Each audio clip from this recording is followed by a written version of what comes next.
as I welcome my guest, Eli from In the Garden with Eli and Eli Fabulous. and Kate, one of my most enjoyable channels on YouTube that I go to every single week. Hi, The Eli. best. Hello. I was having a small panic there because you suddenly went quiet and I couldn't hear anything. I was like, oh no, sound's gone. It's fine. It's all fine. It was actually, I see that I had done that now. I'll start over again. I just happened to see that I had hit the mute button. So hello, Global Gardeners. Great to have you all here. Sorry I hit the mute button and missed that wonderful introduction that I was just talking about. The wonderful introduction that I'd actually practiced was about I know, it was really what we're good as growing well. in the garden. I've been harvesting my zucchinis, the courgettes as they call them in Scotland, and it is just fantastic time of year for me here in Colorado. But at some point, it has to end, and we have to ask ourselves that question: when will it end, and what are we going to be doing after the end? Because I think gardening really doesn't have an end. So with all that having already been said twice for me, I apologize that the mute button accidentally got hit when I was switching screens with Eli earlier. And so now welcoming Eli from In the Garden with Eli and Kate channel. Scott, have you ever considered maybe I'm a Jonah? Maybe it's me that causes you all this bad luck. Not at all. Eli was reminding me that the last time that she was on many months ago, I was having computer issues and my computer actually shut off in the middle of our live stream. So we haven't jinxed it. That was in the past. It's not going to happen again. New computer. We're all good today. New computer. Everything's good. And so a big welcome to everybody out there. I know we'll be seeing some of your loyal followers that'll be joining us as well. And so I'll pose this question to you because you garden very similarly to me, but there are some big things that you do differently, particularly towards the end of the season. So when is the gardening season over? How do you approach that question? Okay, in all honesty, it's over when you want it to be over. There have been years where I have grown all through winter in the greenhouse and in the garden because it's not as cold for me as it is for you. Yeah. But also this year, I've got my winter seeds still sitting, and I don't know if I'm going to sow them or not. I still haven't decided, because sometimes you think, I need a break. I need a wee break, a recharge, and then spring can be exciting again. So, it's over when you want it to be over. So when you talk about your winter seeds, how far into the calendar year can you grow? So I've made videos about the fall garden, and I've got some seeds that I sowed a few weeks ago for fall harvesting. Winter gardening is beyond my expectations. So what does winter gardening mean if you were to move forward with that? Okay. I can, as long as I choose plants that are hardy for my garden, I can grow all winter. Okay. Now, the thing is, I can grow, but there will come a point where it is too dark and too cold and plants will just stall. So I really need to have sown those seeds maybe last week, the week before, to bring them on enough in time by maybe, shall we say, early December is when that stall will hit. So usually I try and get things grown so that I've got lots of things to harvest over the winter period. And then early next year for me, maybe February, things will start slowly coming back again. But that greenery will stay, it will survive right through winter. And a couple of years ago, we had a good giggle because we get recent years, we've had a week maybe in December that goes down to -8. That's the coldest it gets here. That's very, very, very cold for me. That's about 18 Fahrenheit. I knew you'd be able to do that just off your head. But we found a lettuce that actually freezes solid and then thaws and is fine. It survives that, no problem. Now, does your So ground freeze? The soil in your beds? I mean, does it Does it freeze to a depth? It freezes to maybe 3 inches. Okay. So like everywhere, it's the whole once the ground is frozen, you can't be tampering with the plants or you will kill them. But if I wait till later on, a bit, I'm going to say the sun comes out. Okay, I don't mean it gets all sunny and lovely and warm. It gets lighter. The frost sort of like melts and what have you. I can harvest from the plants then, but don't touch the soil. Don't try and Okay. dig anything out, anything like that. But it's nowhere near like the freezes you get. Yeah, so when home construction here has to be built to allow for the freeze levels in the soil because of the frost heave cycle when the soil is frozen and begins to thaw and then freezes again. And so that goes down to 40 inches. So our soil actually freezes solid down to 40 inches.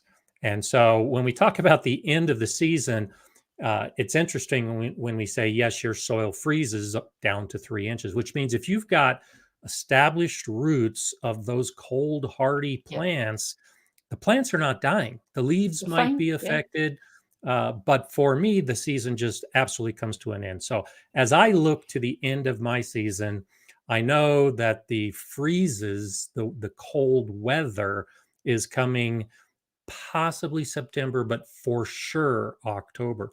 But by December, my ground is too hard frozen to Mhm. even think about it, whether we've got Yeah. light or not. And so you and I were talking briefly about just the stress and how much effort it takes to keep a garden going. It's possible you could be gardening year round, nonstop, Mhm. and not getting the break that the weather gives to me.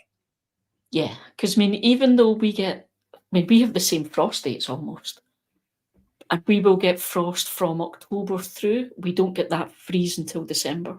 So Yeah. it's cold. It's the wet cold we get. It's miserable, to be honest. But we don't get that real hard freeze. We don't really get much in the way of snow in my garden because that's the other thing. We're on the coast. Yeah. So I'm not kind of far inland. So we have a lot of kind of salt air and stuff. So we don't get as much snow and not really as much ice as say folk that might do just slightly further north or inland than us. So there's a lot of factors. You have to remember that when you're looking at another gardener, there's a lot of factors that play. It's not just the fact that we have different temperatures, but I'm Uh, on the coast. It makes for a very different garden. Yeah, the overall climate does make a difference. Mobius 981 is asking about what lettuce can freeze. Now, Okay. the lettuces that I grow when we start getting into that period, I like to grow spinach and kale because they're not Mhm. affected by freezing weather at all. And the thicker leaf lettuces tend to hold up fine in my freezing weather. So when you talk about some of the varieties you grow that can get cold and then thaw out Yeah. again, do you know any specific varieties Yeah, that so the, at the least the there in the one that I UK? was talking about is Marvel. It's Yeah, a winter lettuce called Marvel. Um, like I say, for us, it survived that 1 week at -8. Generally, our average winter temperatures are around -2, -3. So we don't get those really hard winters you get, but we get about a week of -8 in December, and it survived that fine. yeah. As long as you don't tamper with it while it's frozen and frosted. And it's interesting because and for those of you that that live in cold areas as the temperature starts to drop, I encourage gardeners to have that fall garden and potentially a winter garden because it really teaches you a lot about plants. I love the fact, like the lettuce, for instance, depending on the varieties, but a lot of leaf lettuces of all different types.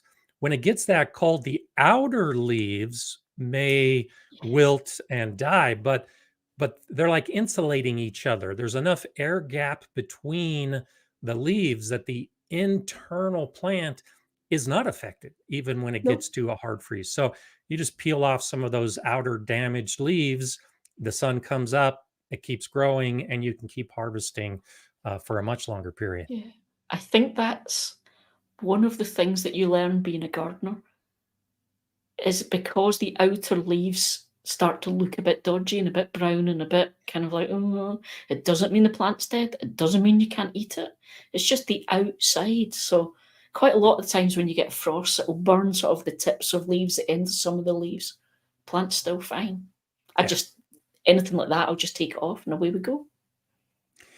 So Milltown Life is asking because of the climate change issues that many of us are confronting, is uh, they could have your winter this year, or they could have a normal winter and get 65 inches of snow. So how do you now, you tend to be a little more consistent than I am. I have roller Mhm. coaster weather up and down. But how do you plan for the differences? So a little bit we talked about earlier as far as how this summer is so much different than what you've had in recent summers. And so many of us are just along for the ride in gardening, and we just kind of have to wait and see what happens. And so, with that expectation, you kind of have to wait and see what happens. How do you plan, knowing that you don't know what's going to happen? I think over time you get the hang of roughly what's going to happen. So I know that even though, so we were saying earlier on, this year my summer has been much more like the summers when I started gardening 12 years ago. The Mhm. last few years, it's been much, much warmer and it's lasted that little bit longer. So I did get a bit complacent this year and just expected I'd have that again. But in terms of it being a bit different this year, it's not been so wildly different that it's completely a shocker out of the blue. I've got lots of records about my weather. You know me, Scott. I'm a complete weather geek. I've got a weather station just like yours. I Mhm. record all of that data, so I can go back and look at what the temperatures were. And sometimes it shocks me because we think it's been warmer than it has, or think it's been cooler than it has, or complain that we've not had a summer, and you go back and look and you've had 3 or 4 weeks of decent weather. Yeah. But I've got the actual data that I can look at. So even though it might be a bit different, I don't get the massive changes you get. So it's within a parameter of kind of copable for me. Okay. So I can plan that way of, as long as I don't decide I'm suddenly going to do something crazy, which for me, pumpkins and squash, I don't grow them. Not because I can't grow them, but there's no point, because I would get one, maybe two fruits Sure. to harvest for a plant of that size that takes that much work. And I know that now. So I just don't. Even if I think it might be a great year next year, I just won't do that. Yeah, I think But that's a good yeah, point. Experience, of course, is the best teacher when it comes to gardening. And so planning for that worst case scenario on either way. It's going to be too hot or it's going to be too cold, or it's going to be too dry or it's going to be too wet. So going into the season with a basic plan for what you'll do depending on what actually happens. I have and you can see it in my background. I have this big area of my garden that's covered by the hailcloth. And this year I've had one hailstorm with very small pea-size hail, virtually no damage. It did a little bit of damage on some of my courgette leaves that were still growing and mhm, unprotected. But I think that's a big part of it is you plan for that worst case scenario. yeah, And if it doesn't happen, well, hurrah, everything else is just the same. Hurrah. Yeah, the yeah, plants still need water, plants still need sun, most of the plants still need their pruning, and it's the expectation that it could be really bad, and then when it's not, hurrah, absolutely, yeah. that's the way to look at Just it. don't do what I do and just get comfortable. Go, it's not going to happen anymore. Prepare for Absolutely. it, and then if it doesn't happen, it's great. So Richard Meyer is asking the question, Eli, I've seen your videos on your columnar apples, and if you haven't seen Eli's videos, especially the most recent one where she just hacks it to get more fruit. That's a great video. Um, Gardner Scott, being in Lyman, Colorado, which isn't too far from me, will something like that grow out here with our winter cold Mhm. temperatures? So, Richard, and I'll let Eli, of course, throw in everything she does for the success that she has. I've been trying to grow columnar apples for years. I have a video on columnar apples in some big pots, and It's hard here in Colorado. I have tried now 1, 2, 3, 4, 5, 6. I've put 6 columnar apples in my garden, 2 in pots and 4 in the ground. Only one of them is still alive because I think there just might be something about the the species or the varieties to get that columnar shape that even though they're supposed to be hardy, they really aren't, or it's tough to keep them alive in our harsh winter cold temperatures. And I think it's more than the cold. The Yeah. issue I had with the first couple seasons I was attempting to grow the columnar apples was that in spring when it woke up, Yes. most of the branches were dead. And so while the plant was alive and it was dormant through the winter, it was just so cold and so dry with our desiccating winter winds that these small branches just weren't able to survive the winter. So I think that's really the biggest Mhm. issue we have with growing columnar apples here in Colorado. I'm going to keep trying. The one that's alive is right in front of my greenhouse. And so it gets some of that reflective heat uh, over the course of the year. But that actually killed one of the other columnar apples where it dried up and died within a week because it was at the peak of summer and all of that reflective heat from my greenhouse just fried the plant. So it's tough, but you have great success with your columnar apples. I don't know if I could grow in your garden, Scott, I know. It's a but challenge. you hit the nail on the head, though, with something that I have an issue with as well when you said about spring, because I specifically chose apples that are very, very late to produce. So I won't get harvest until October because if I have blossom too early, the frost will kill it and I've less chance of getting apples. So I put a lot of thought into the variety I was going to grow to try and get Sure. something that would blossom a little bit later or cope a little bit better with the later frosts. That's But a really good yeah, point. Yeah, yeah, I mean, it's I don't have the freezes and things in winter you have, so I feel really guilty now that you're struggling so much it's with your okay. trees. Because do you know where my inspiration was to get these trees? It was your espalier video. Yeah. Now, see, my espalier is doing great, but it's an apple tree variety uh, that is suitable for very, very cold temperatures. So I think that's a key part. When I was choosing most of my fruit trees, I did what you did: look for a late blossoming, late fruiting tree Mhm. to avoid those issues of the early freeze. Destroying all Yeah. the blossoms or potentially some of the branches, but it again, it just goes to show all of us have those different issues that we have to contend with, and sometimes Yeah. it can be a challenge. Llama Llama is asking the question: with the season coming to an end, I'm looking at transplanting some hollyhocks to a new spot. Would either of you suggest fall or spring to do this? I've read conflicting opinions. So you grow hollyhock, you grow all kinds of I plants. Do you grow I hollyhock? don't know. Hollyhocks is something I've wanted to grow for years, but I've never Okay. actually done it. We saw them when we were on honeymoon, and I was quite a new gardener, so I was like, "Oh, what's that? That's amazing!"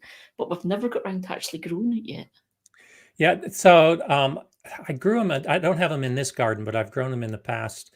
Hollyhocks are just a wonderful flower to have in your garden. It's so when I look at some of those type of plants, and you can carry the same thing to corms and to bulbs and anything else that you're going to be putting in the ground, and thinking about when it's going to be flowering, that affects when I am going to be planting and when, if I'm going to be transplanting, when I would transplant it.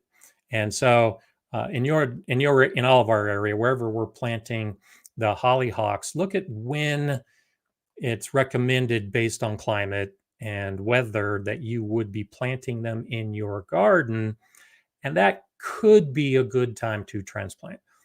I tend to prefer spring transplanting for most things just because of my harsh summers and the harsh Mhm. weather. And so if I can transplant something when it's dormant, move it to a new spot as soon as I can dig in the soil. Like you were saying, you don't want to dig in frozen soil. So as soon as it begins to thaw, as soon as I can move it to a new area, then it's in the ground so that the warm spring temperatures, the warm summer temperatures, and then the fall comes and they can flower at a normal pace. So that tends to be how I approach most of my transplanting. But I've seen it both ways, as the question is. I've seen both spring and fall.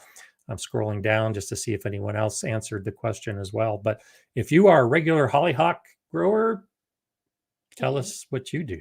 Tell us we're doing it wrong. There is no wrong with gardening. There's just a new lesson to be learned. At I least that's keep the way I telling looked at myself it. that. Yeah. I've got a video that's coming up soon on everything that went wrong in the garden, and none of it's terrible, except for the fact that I killed my columnar apple trees. But uh, it's always a lesson to be learned, regardless of how things work out. Will Dog saying, I live in Indianapolis, that's the state of Indiana, and most fall seasons can be all over the place in temperatures. What are your favorite plants for hot, cold swings in temperatures? Interesting. And so um, I like to grow very hardy plants. So I'll mention some that I'm growing, Eli, and you can tell me if you're growing the Okay. same thing. Oh, this could And be interesting. yeah, and because I think there might be some similarities. So echinacea, the Yes. cone flower I have in my garden, and it can hold up to swings of temperatures like nothing else that I've seen. And so I like having that. Salvia is a plant that I have Mhm. that likes the hot, dry conditions. The pollinators love it. Same thing. It doesn't care if it's hot, if it's cold, it's growing throughout the season. But plants like pansies and petunias and violas, there's a lot of those small flowering plants that are in my garden from start to finish, spring to fall, flowering the whole time in many of these cases, and they don't care whether it's hot or cold. So those are some of my favorite. I also like growing grasses, ornamental grasses, because they also really don't care about the temperature swings, and they add some nice structural element to the garden. So what are your some Now, you have more stable temperatures, relatively speaking, yeah, but but I what might have a are wee those weird interesting ones? one on this for you. Okay. So yes, we grow echinacea. Yes. Yeah. Oh, I'm going to totally throw this one. Salvias and things like that, although they are perennials, they are not for me. And it's not because of the temperatures, it's the wet.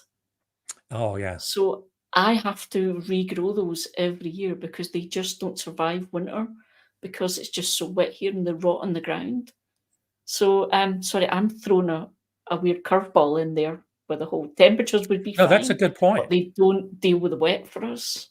No, that's an excellent point. Just because a So plant can handle the cold temperature to swing to hot temperature does not yeah. necessarily mean it's best for your garden because of the soil.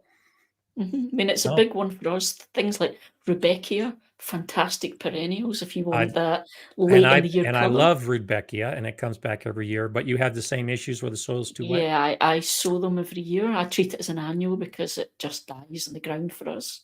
Unless we can get it in one of the really big raised beds, because then it's really good drainage. Okay, Because we have really heavy clay soil as well. So yeah, interesting. so I mean, I grow a lot of evergreens so that we have greenery all year round in the garden, but it tends to be more kind of shrubby type things Sure. that cope through our winter, and the wet is the big issue. So And yeah, so great example of how and I've said it many, many times. All of our gardens are unique. Any answer you get to any question that you see on YouTube has to check be it framed first. for your own garden because it may not work for everybody. So You um, can't trust us to tell you anything. that's right, because our gardens are definitely unique. So here's a great question, and it's relatively timely. And so Steve is asking, thanks for the live. You're welcome. In 5A, Ontario, Canada, I'm about to try some Canadian saffron bulbs next season. Any recommendations? Now, coincidentally, I have just placed an order a little over a week ago, 2 different orders for saffron bulbs. It's a crocus. And do you use saffron in cooking? You're such a wonderful chef. Sometimes. We don't a lot. We do a little bit sometimes. But no, to answer your next question, I've never tried growing my own. No. Okay. Well, so I am, and I've been wanting to do this for years and years. So I actually ordered some saffron bulbs that I'll be growing next season. And so Steve, I can't tell you from experience other than treat it like you would any other bulb. A crocus is a crocus is a crocus. Now, except the saffron crocus flowers at a different time of year than all the other crocuses are. So treat it just like you would any other bulb. Plant it at the appropriate depth, which tends to be 2 to 3 times the size of the bulb. And then because it's not flowering early in the year, we're used to a lot of the spring flowering bulbs. And I honestly don't grow many fall flowering bulbs because I just forget where they are. And then that area doesn't get watered, and I end up drying out all the bulbs because they're not showing up as plants and flowers in my garden. I've gotten better at that, but I've done that before, where I'll plant out a whole area and then forget to water it because there isn't that indication of actively growing plants. So pick a spot. Never been an issue for me. I'm going to put mine in a very specific issue so that I don't run into the problem of forgetting to water. Now Ontario, I think, gets a little more rain than Colorado does, so the natural rain may be enough. But just treat it like any other plant, and then when it flowers, make sure you get in there with your little tweezers and pluck out those saffron and put them in a jar and use them in your cooking. So I think it'll be fun. So that's another of course, one then. Another one. What? I would just say it's another one then, because bulbs don't last as long for us because, again, they rot in the ground. So we replace bulbs an awful lot. We will get a few years, but we will have to replace them a lot. So Tony is saying just 3 stamen per flower, and that's good. I was actually only expecting 2, but 3 would be awesome. The flower itself has 3, so you need quite a lot of them. One of the most expensive spices. Yeah, by weight, saffron, I think, is the most expensive. And so I think I'm growing 50 bulbs. I think that's what I ordered, anticipating that I would be able to harvest 2 per bulb. And so when I go to the store and see the little saffron stamens that are in the little jar, there will be maybe 8 for $6 or $7. So they're sold at like $1 each in the stores near me, and I've seen them more expensive than that. So I'm hoping to actually harvest $100 worth of the crocus stamens. I was just about to ask, how much do you think you'll get? So yeah. It's a beautiful flower, and it's a bigger crocus. I grow crocus in the spring, and it's a really small crocus, pops up through the snow. But these tend to be a much bigger flower. And thank you, Tony. I'm looking to see if you've made any other comments. I'm assuming, Tony, that you have grown them. So if you have, let us know if you've been able to actually harvest 3 from. You can always rely on Tony. You know he'll have done it first. Yeah. And Mobius is saying saffron rice coming up. I think the last time I used saffron was in making a rice. So it's interesting. And there's Jay with a High Country Gardens, which is a really nice nursery near me. But in the future, Jay, hopefully a year from now, you'll be able to use my video as telling people how to grow that saffron crocus. So that's funny. That's one of those new things we talk about, that the season differences that you and I have. And you can do winter gardening. I Mhm. can't. I can do fall gardening. But when we say that the season never really ends, my reference point for that is that I'm always planning next year's garden. So I haven't even Mhm. harvested a fraction of the tomatoes to come in my garden, and I've already ordered the bulbs for next year's garden.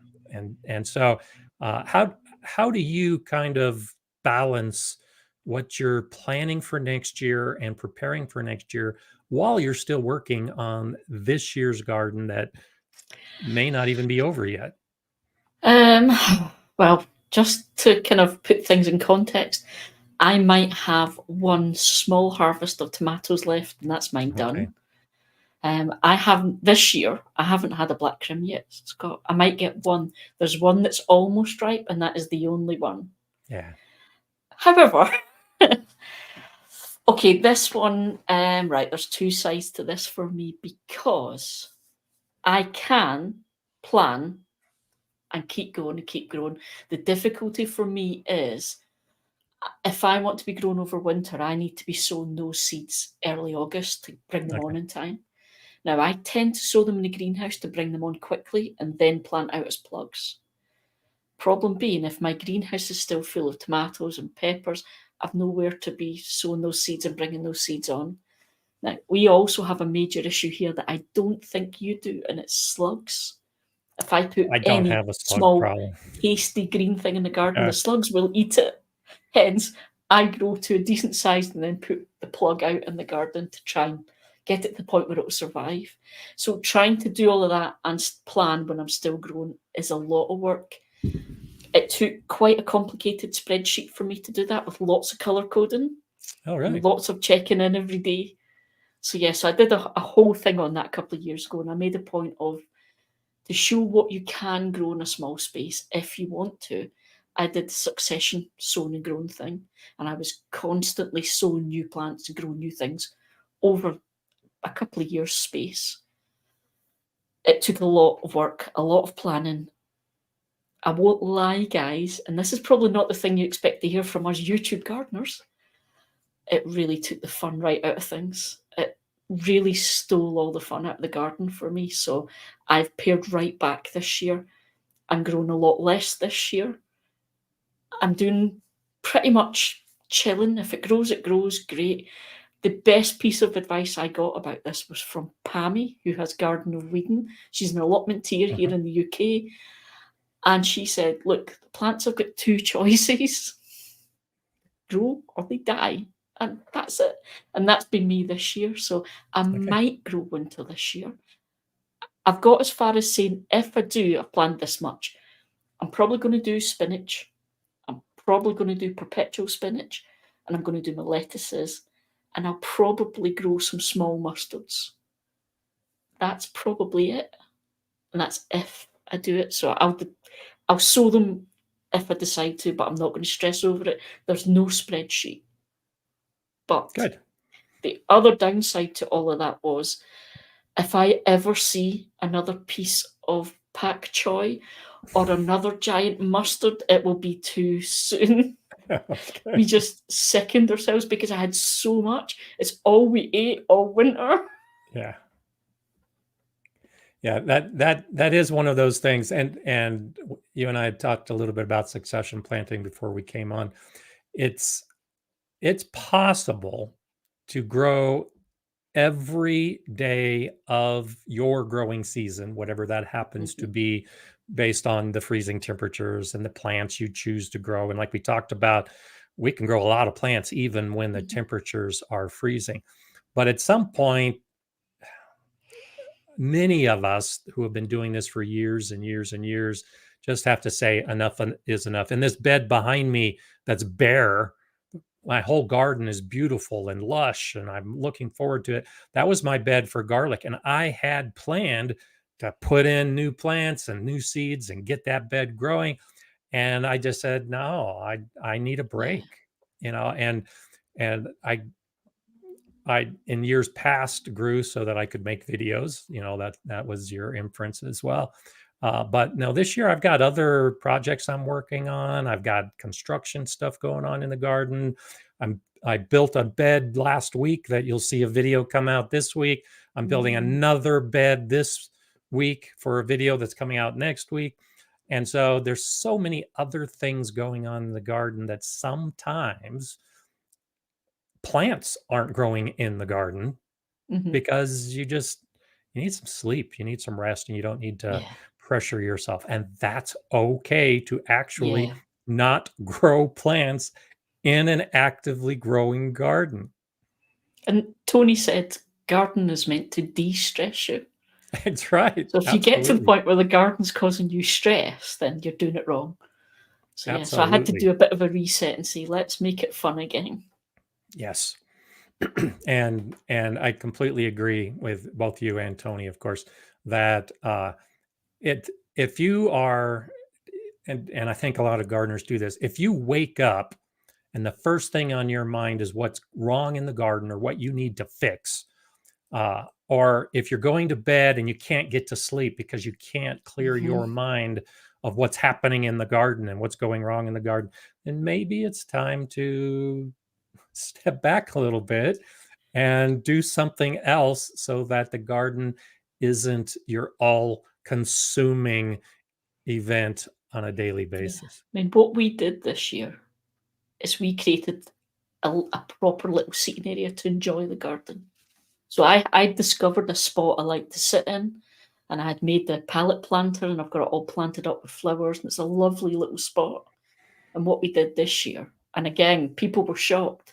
I reduced my growing space. I cut a bed in half Hmm. to give me more space to sit there and just enjoy the garden. And that's been our focus this year, is saying, no, let's just sit out there and enjoy it. And we bought a fire pit so we could sit out. The Nice. plan was we'd sit out there in the evening because summer it's warm enough in the evening.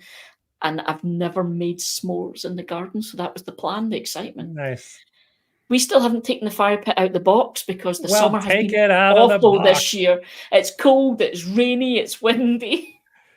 So I'd So have a hopefully next year. I have a fire pit, and you can kind of see it in the background in some of my videos. I constructed a stone fire pit in the ground, and we'll be building a flagstone patio around it here very, very soon. Um, but I like to have the fire pit in the evening and have some friends over. And we had a fire a few weeks ago. I actually, it's guess about a month ago now. We don't do it as often as we'd like Oh to. yeah, I remember you saying. It was the first fire that we'd had in my garden in probably 3 years when it wasn't raining. And we don't get much rain, but it seemed like every time that we were going to do the fire pit, it was raining. Don't let that stop you. Speaking from experience, you can still have your fire pit in the rain and it's still enjoyable. Not as enjoyable as no rain, but there's just something about sitting around the fire You pit. all out So with the umbrellas.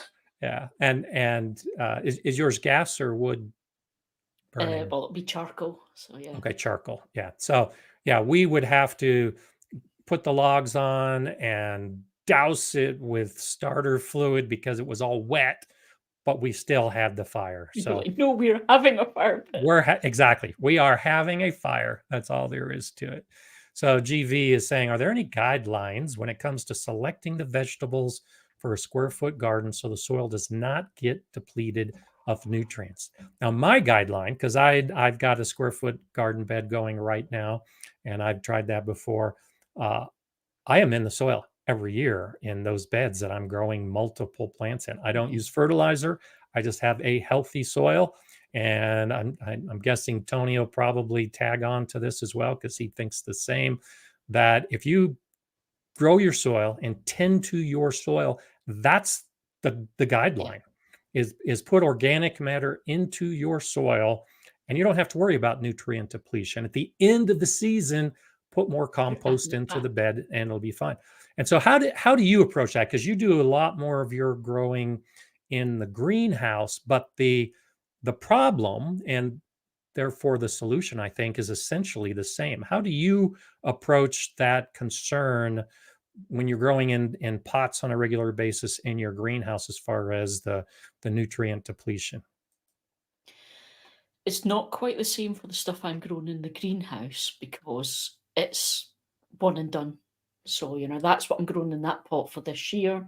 End of the year, that compost gets tipped out into the garden and just gets used as organic matter in the garden. Okay. But in the garden, I'm exactly the same as you. It's you amend the soil. Don't get stressed about adding lots of fertilizers and magic tricks and things. Just get the compost in there, amend the soil. Especially square foot gardening, it's super intensive gardening. Hmm. It's going to strip the nutrients because you're just growing so much in such a small space. So you need to start with really good soil. That's your trick. And at the end of that season, just get in there more compost, get it in. I do it in autumn because it gives it time over winter to really finish kind of breaking up and adding itself to the bed. And then come spring, that bed's all lovely and lush and full of nutrition again. Absolutely. And another reason I don't like fertilizing square foot garden bed is if you're growing carrots right next to spinach, right next to take your pick, because you can choose virtually any plants to put in a square foot garden bed, Mhm, but they all have different nutrient needs. And so if you use a high nitrogen fertilizer on your mhm. carrots, you're not going to get good carrots. And if you use a high phosphorus fertilizer to try to get your carrots growing, it's not going to grow the other plants as well. You need the balance, and the best way to get Yeah, that you balance is in the soil amending the where soil. all of the nutrients are there all of the time, Mm. and you can choose any variety of plants to put in side by side, and they're all going to do well. If you don't want to do that and you are going to rely on the fertilizer, then you have to grow all the same kind of plants. You have to grow all root vegetables in your square foot Mhm. garden, or you have to grow all leaf vegetables in your square foot garden, because now you can treat them all the same with the nutrient load if Yeah, your soil isn't good and you've got to fertilize. So those it's those are the it's easier guidelines I and use. cheaper to amend your soil, Yeah, especially if you make absolutely. your own compost. Yeah. Yeah, I absolutely. suppose the big one, though, it's not square foot gardening, but I mean, I don't know how much of you do, but in terms of what you guys call container garden, or we just talk about growing in pots. Yeah. But obviously, we've got a lot of flowers and shrubs and that kind of thing. And I've seen a lot of folk completely empty the compost out every year and give the plant new compost, especially the big containers. Hmm. It's like, you don't need to go to that extent. Topping it up with a bit of compost every year, Yeah. you can Yeah, keep it that doesn't going for take as ages. much as I think a lot of people think. Mhm. Just a couple And it's inches. yeah. Fresh compost is like the wonder ingredient for the Yeah, garden. absolutely. Serena's saying, I have two oak trees in my backyard. I have carpal tunnel in my left hand. What's the best way to control roots? You're not going to like the answer, but the best way to control roots is to cut the tree down. As long as Especially a in oak. tree, especially an oak tree, as long as a tree is growing, it's going to send out roots. And you can try to chop those roots, but they're going to extend. The thing about particularly tall trees like that, I had a big silver maple in the back of my tree, an acer, as you say there in the UK. And the the roots of a tall tree can extend 5 times the height of that tree, depending on the quality of the soil and how moist the soil is. And for some trees that are growing here in Colorado in this our dry environment, the tree roots can Yeah. extend 10 times the height of the tree. And so if you try to cut some of the roots near your garden bed thinking that you fix that problem, it's not going to fix the problem. More roots are going to come in because those feeder roots are spreading in all directions. And so before you know it, they're just covering everything you've got. And so if you want to control the roots, you can't without cutting down the tree. The other I thing is just to suppose put a barrier at the bottom of the bed that the roots can't grow into. Is that what you were going to say? mhm. Well, I was gonna say it depends on what the purpose of the tree is.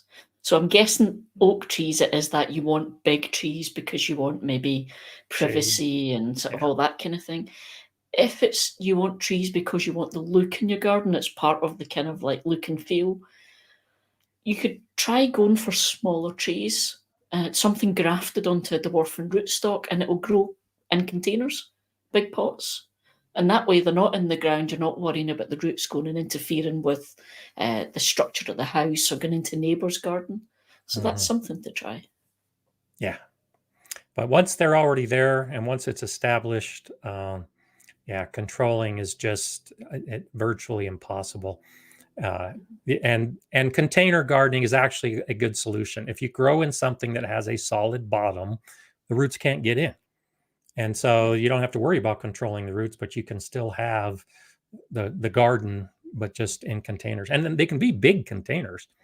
I grow in those animal troughs, those feed troughs and water troughs. You can get those in huge sizes with solid metal bottoms, and that you can put those right underneath your oak trees and not have to worry about roots ever getting into. So Dig Into Gardening is asking, will adding weeds growing in my garden to my compost prevent them growing further if the soil detects that it doesn't need those weeds anymore to repair the soil? So that's an interesting question. There's a couple different levels to that. So, and I think the inference might be different weeds grow in different quality soil. So very poor soil is going to have one type of weed, and very rich soil is going to have a completely different type of weed. So first off, you can add weeds to your compost pile without any issue. If you add weeds that have seeds in them, yeah, you might be spreading weed seeds if your compost pile doesn't get warm enough. But that's not going to prevent those same plants growing elsewhere in the garden until the soil has been improved. And so by adding weeds to your compost and then using that compost to improve your soil, then yes, those same weeds will not be growing in those new areas, because probably you're going to be growing vegetable plants or flowers or something else in the area. But it's really not that the soil detects that it doesn't need those weeds until the soil has been amended and repaired. If all that makes sense. And so I think that was kind of the idea behind that. Is it's not like pheromones that the plants are giving off and they're being composted and they're telling the soil not to grow any more of those. It's more about the nutrient levels and the structure of the soil that determines what kind of plants are going to be growing in it. But to the compost, you do your bin composting. And do you compost your weeds? Yep. I was actually thinking, should we do the caveat about seeds? Okay. So I compost all my weeds and everything, but I've got a hot composter. So if I've got it running properly, it's hot enough that it denatures all of that, and I don't have to worry about those random weeds growing wherever I put the compost. To be honest, it's usually tomatoes that I find growing, but it could potentially be random weeds. Sure, absolutely. Yeah. And so you're taking your weeds, putting them in your bins, making the compost, putting the compost in the garden, but you still, I'm assuming, are getting those same type of weeds. There isn't a magic. So if I don't get the compost hot enough to kill all that off, I will get those weeds again. Yeah. It's just part of it. It's just the way it goes. Yeah. And I'm a cool composter. I'm a cool gardener. I think you called it a lazy composter. But it's lazy composting. I've been calling it lazy composting, and recently I was talking to someone and they said, I'm a cool composter. And I thought, no, you're a lazy composter, but cool sounds so much better. And the key, I think, issue when it comes to making your own compost, what you put into your compost pile, what kind of plants are growing in your garden, is ultimately, if all of our soil has been amended, then all of the plants we're going to be growing are the plants we want to be growing, because we've taken all that effort. I think that's kind of my basic philosophy. If you're taking all that time to improve the soil, to do the composting, to grow the plants, then you really aren't going to have a weed issue, because for the most part, the good plants are already choking out those bad plants that are having a hard time growing. But if a plant pops up, even if it's a tomato plant and it's a weed, you can see it instantly. Yeah, It and doesn't recognise belong. it. And you recognize it and you pull it and it goes into your compost pile. So I think that is Yeah. one of the most effective ways to weed, is just to grow a lot of the plants you want to grow in the areas where you used to have weeds. And also, I always hear you saying, now, what is it? A good garden grows where a good gardener goes. That's it. So if you're taking the time and the effort and you're taking the weeds, putting them in your compost, making compost, amending the soil, you're learning about what's growing and where things are. You'll recognise when something's out of place, when something's not right.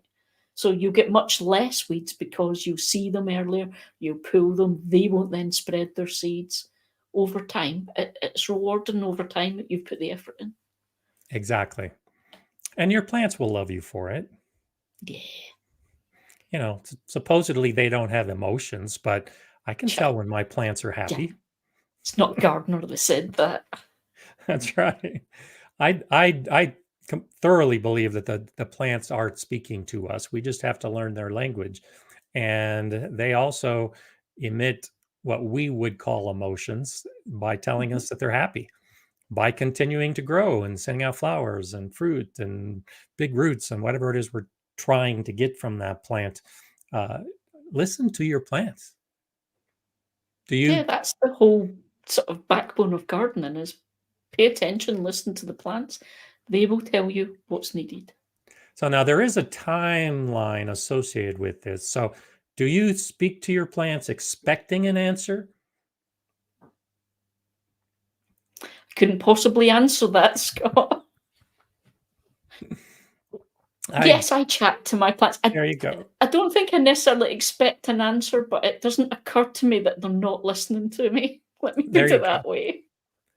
I'll talk to them. You know, I think a lot of gardeners do this, where we will do something for the plant and then we say, now come on, little plant, grow, or come on, give me all those tomatoes, or especially towards the end of the season when that cold weather is approaching.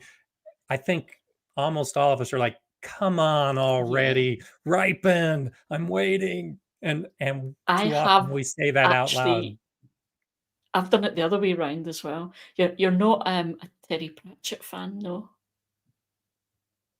No, okay. So, Terry Pratchett's story, Good Omens, uh, demons and angels, blah, blah, blah, blah. The demon's an avid houseplant gardener, but he Okay. grows by fear.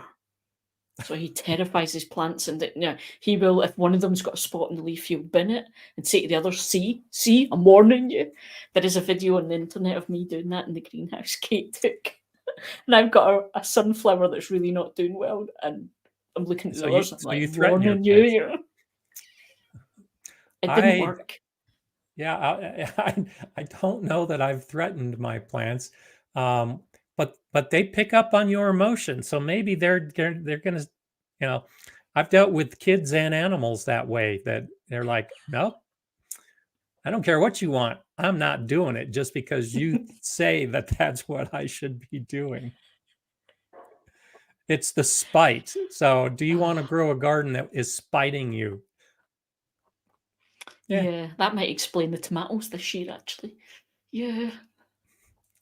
yeah. We've had a few people talking about yeah, It's not just me. it's not just you. So, but it's it, whoever it is we're speaking to towards the end of the season, to get those last few days of good weather, or to get those last few days of ripening on the plant.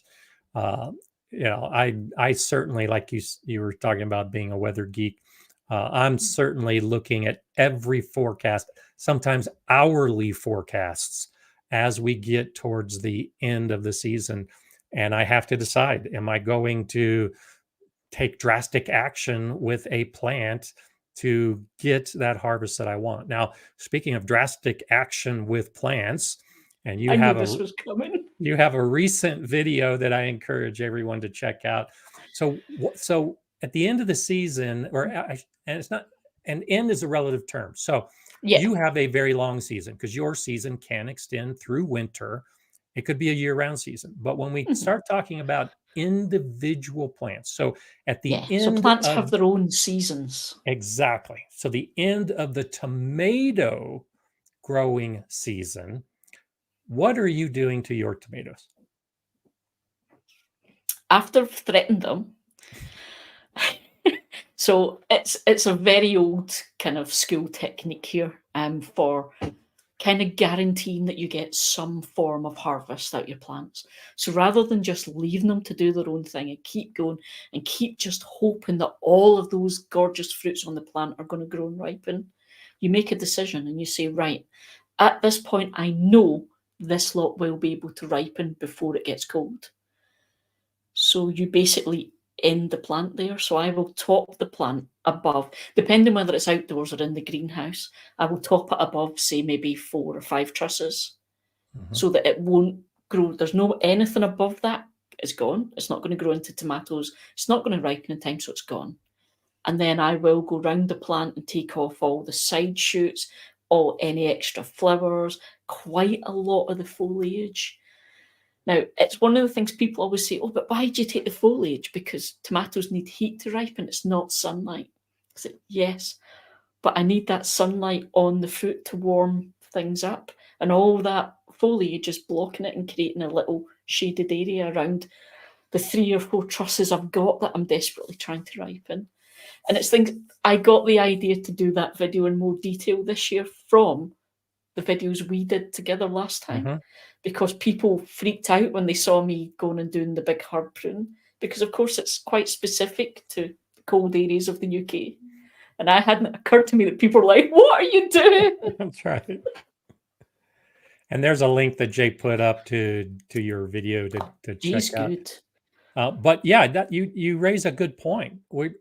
We're all growing tomatoes. I'd say almost everybody that's on the stream today has grown tomatoes. You know, the others that are living on the other side of the world are almost out of winter, and they're going to be starting their spring garden here soon. They're probably going to be growing tomatoes of some type. But the way we grow tomatoes can be dramatically different. And we still are growing tomatoes and harvesting tomatoes and enjoying our tomatoes. You're just working with your garden, your climate. Absolutely. So tomatoes aren't a natural thing in my garden, so I have to garden in a way that I can get that season for them. It's why I always grow tomatoes in the greenhouse. So even if I have 10 fantastic years of outdoor tomatoes, I'll always grow in the greenhouse because it's my safety backup plan. Because it gives me those temperatures that the tomatoes like. And I think I'm trying to figure out a nice way to say this, because I admire what you're doing. It doesn't have to be an either or. You can choose to have the greenhouse as your primary place to grow your plants, even during the summer when everybody else is growing outside. And so you've made that conscious effort because you've recognized in your climate of Scotland that the greenhouse is the safety valve, that's how you ensure you're going to get the plants. The majority of tomato growers in Scotland will grow in the greenhouse. They won't grow outdoors.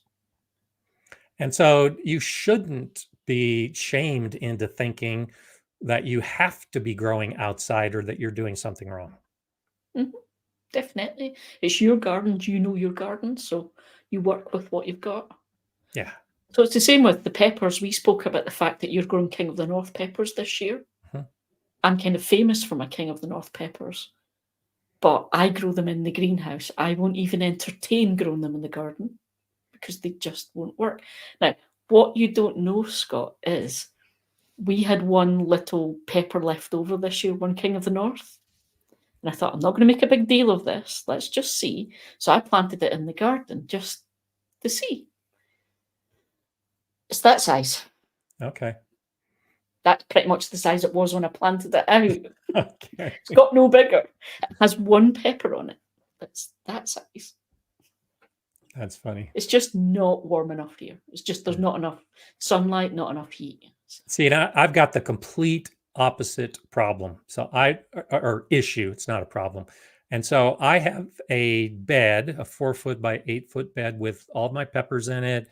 I've got probably 40 plants. They're doing great. Most of the plants are, the screen isn't big enough to show how tall they are. So, most of my pepper plants growing outside are 3 feet tall, lush, green, beautiful. And I had some peppers left over that I put into my greenhouse.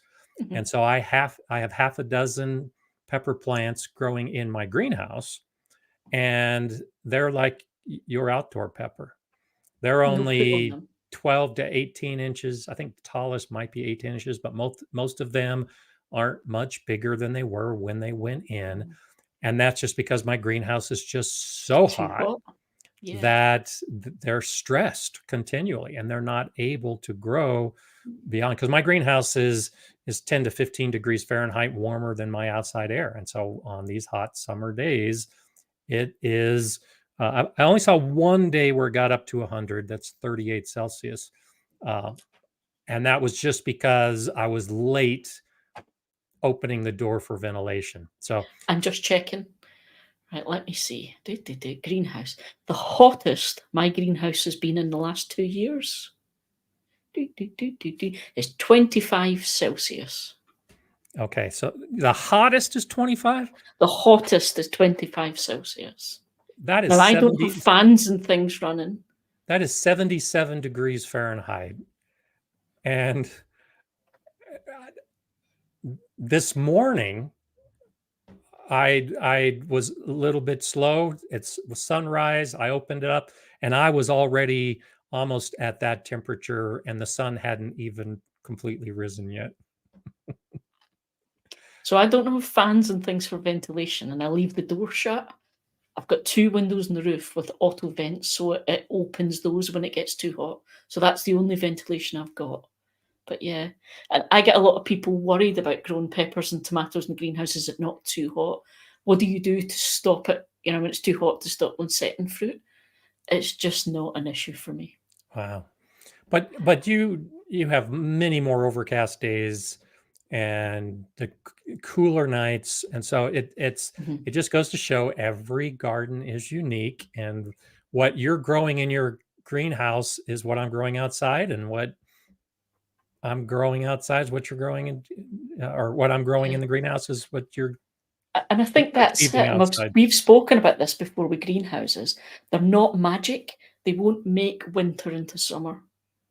What they'll do is if it's sunny, then they'll heat up. But as soon as it's not sunny, that heat dissipates. Yeah. We're overcast an awful lot here, so we don't have that direct sun. So I can see it in winter. My greenhouse can be colder than the garden at that kind of morning time when the garden's just heating up, because it takes so much longer for the greenhouse to heat up without the direct sun. Yeah. It's just, these are the things you learn when you garden. Absolutely. Chris Garden in Allotment Journey is saying, is the season really over, or can we continue the growing into autumn and over the winter? And so, what do you class as a season? Now, we've already answered this a couple different ways. And so, I'm guessing, Chris Garden, that you've just joined us recently. So, go ahead and watch in replay, because we've answered uh, all of this already as to what a season is. But it does. I think it is something that we can touch a little bit more on, because we were just talking about your tomatoes, in that there are multiple seasons during each season. So I look at Yeah. my summer season. So for me, my summer growing season runs from June into the beginning of September. And by summer season, that's, I'm growing the peppers, I'm growing the tomatoes, I'm growing the squash, I'm growing the melons. And in my overall year of gardening, that's a short period of time I have. So that's my summer growing period. But I also have a spring growing period and a fall growing period. And as we talked earlier, you have a I winter have growing winter. period. Yeah. But even within that, even within my summer growing season, I have the tomato season and I have the pepper season. They are individual plants. My cucumber season is completely different than my tomato season. My cucumber season comes to an end before the tomato season because the cucumber plants just get worn out and stop producing. And so, when we ask is the season really over, and that's why I wanted to have you on today to talk about some of these issues, it really is never over, depending on how you classify your season. Because I go into planning season here in just a little bit. Now, you grow a lot I've more just thought of flowers? something else. Yeah, go ahead. I do, yeah. So very quickly then, because it's again about what is a season and when does your season start and end. Now, you focus quite a lot on frost dates. Yeah. Because your start and end of your growing season, you do that whole absolute freezing cold to hot, and then from hot to absolute freezing cold. Whereas we don't, we have that gradual up and gradual down, which is why my tomato season ends before yours does. Because it's getting too cold for them. Well, in a good year, it's getting too cold for them now. And I'm starting to think about that's it, it's time for them to be packed up and gone. So the frost dates aren't really a big deal for me for something like tomatoes because my frost dates have gone, but the tomato temperatures are the important part. So my last frost is the end of May, but we're into June before it's warm enough for the tomatoes to be out. Sure. Even though there's no frost anymore. Sure. And so what is a season? Well, and so the overall temperature. So we were talking before we came on about the nighttime temperatures, and so you are now having nighttime temperatures that are dropping below 10°C, 50 Fahrenheit. I still Not am now having. We've been having them all the way. They've never stopped. Okay. Well, but that's an that's important not threshold. every year. Tomatoes need to have warmer nighttime temperatures than that. So even though you might be weeks away from your first frost in fall, if those nighttime temperatures are dropping because it's more gradual, your tomatoes aren't going to do as well. And so your tomato growing season might be over well before you get that first frost. Whereas for me, the frost, yes, it clearly defines the end of my tomato growing season because I am growing up to that last day if I can. Yeah. I mean, this year has been colder. So we haven't got out of that cold nights thing at all this year. So I was saying to you earlier on, we were down below 10 last night again. And it's pretty much been just 10 or around 10 all the way since June. Yeah. And you can see it on my plants. You can see the leaves are all really, really curled. They just look unhealthy. It stalls them. Even having lovely hot days, we haven't had a lot of those, but if we do, the plants are still getting that shock at night. So it really does affect them. Yeah, absolutely. So Serena's asking, ask you about topping your tomato plants. So Serena, we just talked about this 10 minutes ago. And so go ahead and rewind and see everything we were talking about. I can't believe the impact this video has had. And so rewind, Serena, because Jay posted a link to Eli's video after we were talking about her topping the tomatoes. So we have already answered that question, and a lot of good discussion. And so we were talking about you topping your tomatoes. So I think I'm going to top my tomatoes next week. I typically and in my video about topping tomatoes, I say 4 to 6 weeks before your first frost date. And so next week, the first week of September is 4 to 6 weeks for me. So that's when I'm actually going to start topping my tomatoes. Yeah, and I think kind that's of a a good sad point. day. We both do this. This isn't something that is really unique to me or the UK. We both top our tomatoes. We do it at different times. And you maybe can leave more trusses of fruit on your plant before you do it. That's the only difference. Is we're doing the same techniques. We're just doing them at different points for different reasons. So. Absolutely. And well, but the basic reasons are the same. We want the energy to go into the fruit development. The fruit that we can possibly get, yeah. Exactly. And I am, am more hopeful that the nights are going to be warmer and the days are going to be warmer, and that I can actually make it out to that 6 week point. But if not, that's where the weather forecasting comes into play. That's where following, and I do that in most years, is the forecast is calling for that frost, and I'll go out and harvest a whole Mhm. bunch of unripe tomatoes. But I don't harvest everything, because I'm still hopeful that when that night happens, it's really not going to get that cold. And it was just a bad forecast. And I'm going to have another week or two that I can And the thing actually is cut. that could completely happen. So Of you're course. always going to be hopeful, and Yeah. And I've seen that so often where here in my part of Colorado, it's one day. It's one day or one night, actually, the end of September, beginning of October, that we get that freeze. One. You it are gradual. So when you get to that point, it just hits and keeps is going. that point. And it's That's there it. for like 3 months Yeah. or however long you have to endure your cold gray winter. But for me, it hits. It's a high. I think last year we had it was a high of like 75 degrees Fahrenheit, 24 Celsius, and overnight it was going to drop down to a frost. And then the next day was going to warm back up again. So it's just very sudden, like a flash freeze. And if we can get past that one night, then we've got good, clear temperatures for 2 weeks to Mhm. come. And so that's why there's a lot of gambling in the garden in my A lot of Colorado. fleeces. A lot of fleeces, a lot of covers, a lot of hoping that that one cold day is not going to be as bad as forecast, and I'm going to get at least another 2 or 3 weeks in the garden season. But Now, that's me. That's I've my just seen a garden. comment come up, Scott, Yeah. because we were talking about how you got to know your garden and how it can be so totally different. So Chris is just saying, so he's in Newcastle. Newcastle is only a couple of hours away from me on the train, but he's got very different weather from me. Now, this is a brilliant thing because it's not as simple as north and south. So generally, the south of the UK is warmer than me, Mhm. and the north of Scotland is colder than me, generally. But the UK is a really strange landmass with lots and lots of variety. So we've got a massive amount of coastline that affects our weather and makes lots of variations and makes it variable. But we've, for the size of the landmass, we've got a huge percentage of mountain ranges and things as well. And all of that will affect your local climate. And by local, I mean like microclimate type. Yeah.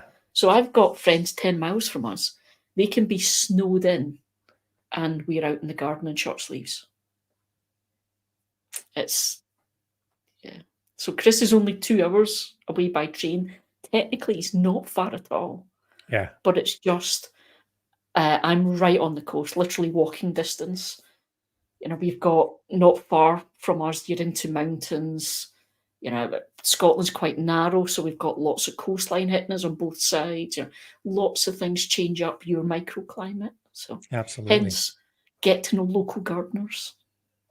Absolutely. Masabi Gal's asking about do I cover the tomatoes you leave on the plants outside? And so uh, when you talk about throwing on a lot of fleeces, you're doing this over a period of time where for days and days and days you're putting covers on your plants, right, to overcome those cold temperatures.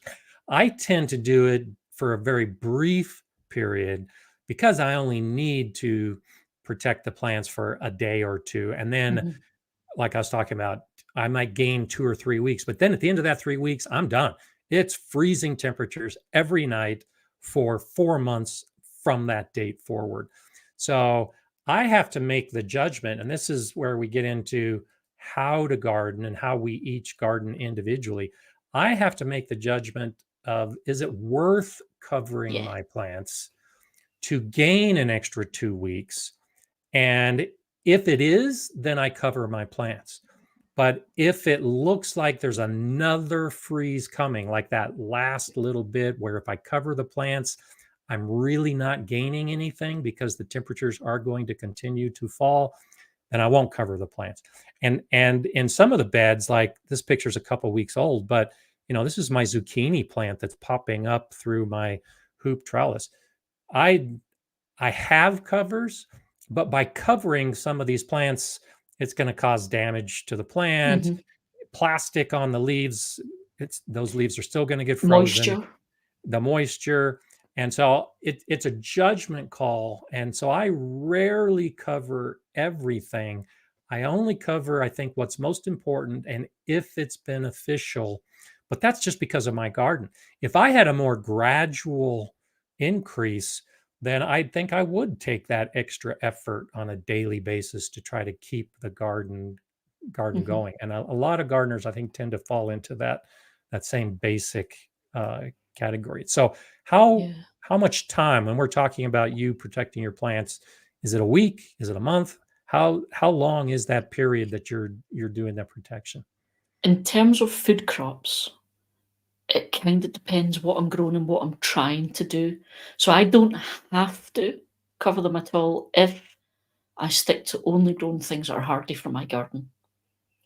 But I kind of experimented with putting poly covers on the beds and things to just try and extend the season a little bit and help things along a little bit.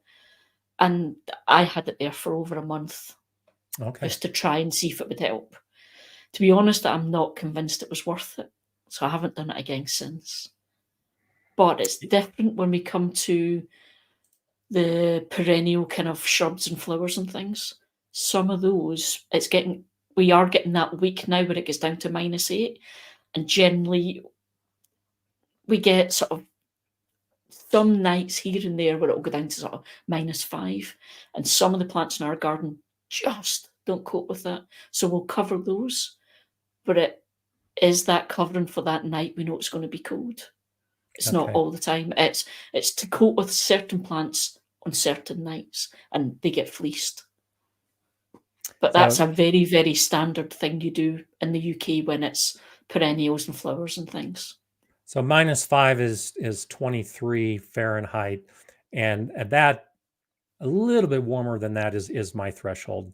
When it's getting that cold, if you don't cover your plants, they're going to be damaged. And and when I get to that point in my garden and it stays there, it's just going to keep getting worse. So I think uh that's the difference. When you get to that temperature, it stays or yeah. gets worse. We can have a night at that temperature. The next night could be 2 degrees plus. So we don't have quite the same. It's only, like I say, that I keep mentioning this 1 week in December that goes down to -8. Mhm. That in the last 5 years or so is the only time I've seen an extended period of that cold. Other than that, it tends to be night here, a night there. But that 1 week we've had has been the most extended. So Okay. it's very different from me for you. Oh yeah, but we know that, and that's why we do things a We little bit all want differently. something else. Yeah. That's right. That's We right. all want to take a bit of mine, give it to you, and have a bit of yours, bring it over here. And so what do you do with your bed? So when that point does come and it is too cold, especially years like this where you're not going to be doing the winter gardening, how do you prepare your beds for the winter or for the end of the season? We talked a little bit about amending so that in the Yeah, springtime they're ready to go. But is there anything else that you do in your garden? there is, but you're not going to like it. So I always try and amend the beds in autumn so that it's there over the winter. The other thing I do every year is I think I should do some green manure. I really should. That's really good practice. I've never yet done it. I've never yet got round to actually doing it. Possibly because I always think, oh, but I might put something in there. Yeah. So yeah, so maybe this year might. I don't know. So what is it that you're thinking if you were to do that, have you taken that next step to figure out what you would do? I think from what I've seen locally here, field beans are a big favourite for folk doing that in this area. and some of the little mustards. Yeah. So I'd think about that, and then it's the chop it up and put it back into the soil in spring. Like I say, I think about it every year. I've never yet actually got round to doing it. Yeah. Bad So, gardener. well, no, it's not necessarily being a bad gardener. And so I'm really not that upset that that's what you do, because I don't do it every year either. So the green manure or the cover crops, garlic is or not garlic, mustard is a great choice for that. There are winter rye and winter peas and things like that that you can do.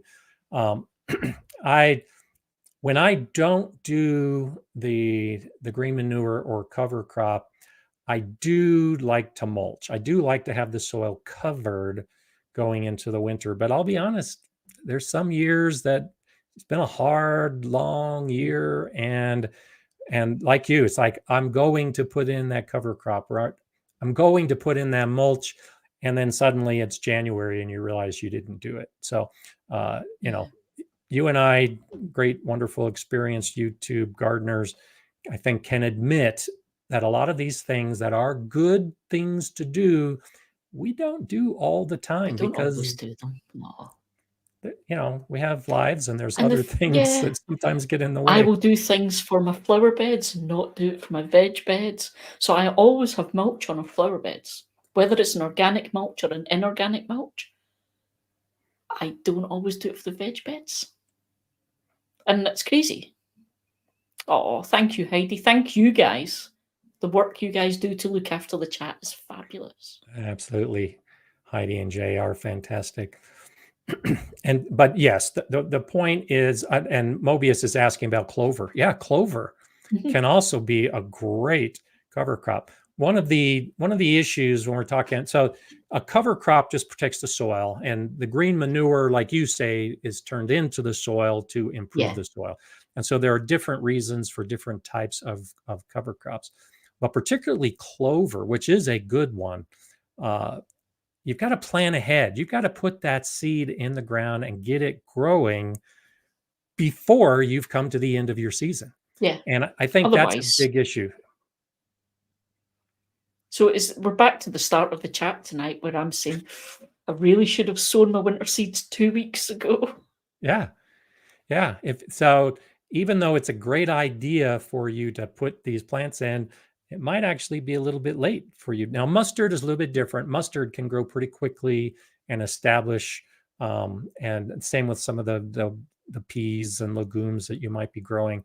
But it requires some planning. And anytime we talk about the end of the season, it shouldn't be a surprise that you've suddenly hit the end of your season. You should be aware that the end of the season has been coming for a long time. And if there We've was just something chose you to wanted ignore to it. do, yeah, that's a big lesson. And it took me many, many years to learn it, and I still haven't completely learned it. That I'll do that at the when I'm done. I'll do that for the next season. I'll do that in fall. And then the time comes and it's like, oh, you mean I was really supposed to have already started doing this a month ago? Maybe we just need to hire assistant gardeners, Scott. Maybe That that's key. that would be good. Are you looking for a job? I was going to offer you a job. Oh, okay. You don't have such harsh winters here. It would be great. Yeah, it would be great to have that concrete jungle saying, I'm in denial, it's not over yet. And so, yes. And so are you still in denial about your tomatoes because you're still hoping to get some more? At what point does the denial end and the cold reality set in? Now, okay, confession then. I get influenced by other YouTubers, and every year I know I really should be saying that's it, that's it. But then I see Tony with his tomatoes going on until September and what have you, and I'm always like, oh, I could just push it this year and see how we go. But there's another flip side to things in that I actually look forward to that day where I get my greenhouse back and I can get everything out and get it cleaned and turned over, and it becomes my little sanctuary again because it's Mhm. quite small. So when I've got everything grown, there's no room for me in there. Yeah. and I kind of miss being able to go and sit in there and work away and potter. So there's always that as well, that part of me looks forward to that point where I can get my greenhouse back as well. Interesting. So yeah. And so then that becomes a new greenhouse season. It's just you're not surrounded by the plants. Yeah, Yeah. I like that. Just you've got to work with your garden and what you've got and how it does things. And Well, you know, and I've been catching myself because I'm real terrible about this. There's an indoor season that periodically hits as well. And so I have some cuttings that are growing in my basement in my grow area, and I keep forgetting about them because I'm so focused on the outdoors. outdoor season that I forget all about the indoor season. And then of course, when winter comes, it's really easy to focus on the indoor season because everything for me is happening indoors. But being able to make that shift from one type of gardening, even on a daily basis, whether it's inside or outside or in the greenhouse, I think sometimes there's like a hard switch we have to do in our brain to be able to move into that new season or that new direction. And Yeah. I'm not, you know, when I finished all my peppers and my tomatoes indoors and moved them outdoors, my indoor growing season was over, Mhm. but it really wasn't. But I think this is something we all struggle with as gardeners, though, and not just about the fact that we've got our indoor seedlings and cuttings and things going, which takes a different type of care. So Yeah. you're having to flip to the different type of care as well. But I think most of us will admit gardeners are pretty rubbish with houseplants as well. Yes. Yeah. Yeah, it's just That's why I indoors don't is have different houseplant thing. videos. Kate looks after ours. Yeah. But we But do yeah, it tend to is. It's a specialize completely and different focus. mindset.